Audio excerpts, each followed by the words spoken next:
Many of you watching this video right now have observed St. Valentine's Day. The so-called Lover's Day where we buy greeting cards, Valentine's Day gifts, chocolate candy, is often associated with Cupid and red hearts. But have you ever stopped to ask just who was this St. Valentine that we are celebrating?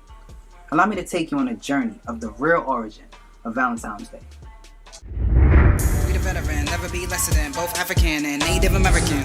Omex predating the presidents. You ain't know that nobody is better than first resident. Here before the settlers, about to set the record shit and make a new regiment. New weapon, tell me who better than no one. We got links to Etherians. Valentine's Day falls on the eve of the holiday of the Sabines, Feast of Purification held on February 15th. February was originally the last month of the year before Julius Caesar decreed the year should begin with January. During the month of February, the Romans would celebrate their blood festival, which consists of mass massacre of men within the Colosseums. They would look on and cheer as men were savagely torn apart by wild animals. Saint Valentine was the name of a Roman Christian martyr who was killed during the reign of Claudius II Gothicus, who was originally called Marcus Aurelius. Claudius II opposed the marriage of young men. His palace was filled with corruption, lewdness, and all sorts of vile sexual acts. In his kingdom, sexual misconduct was encouraged, while chastity was condemned. As a result, his promiscuousness led him to suffer from a disease.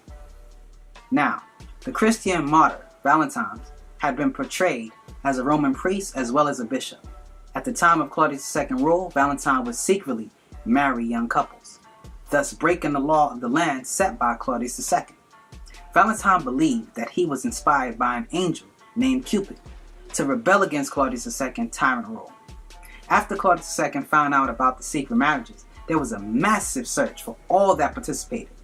Once the new grooms were found, they were castrated and their hearts cut out. These hearts was then sent in a box to their brides, after which Valentine was brutally beaten, jailed, and later beheaded on February 14th, during the last year of Claudius II's reign. Believe it or not, Valentine's heart was cut out as well, but then it was eaten by Claudius II himself. On the eve of Valentine's execution, he sent a note to one of the jailer's daughter who had befriended him. In this note, he thanked her for her care and kindness, and he simply signed it, "Your Valentine." Thus was born the modern practice of exchanging similar notes to special Valentines on February 14th. So as you can see, Valentine's Day stands for death and massacre. Let's now take a look at the symbols relating to Valentine's Day. First, you have Cupid, a Roman god of love, yet an evil person due to the treatment of his wife. Bows and arrows, death by execution, shooting an arrow in another's heart is far from loving. Hearts. Human hearts were literally cut out on this particular day. And chocolate. I know we all love chocolate. An addictive drug that contained the substance bromine was symbolic of coagulated blood of the castrated grooms left to die. So, is Valentine's Day a day for lovers? Do you still think you should celebrate this day? Are you saying you celebrate the death of innocent people? Or is it a day of hate? You be the judge.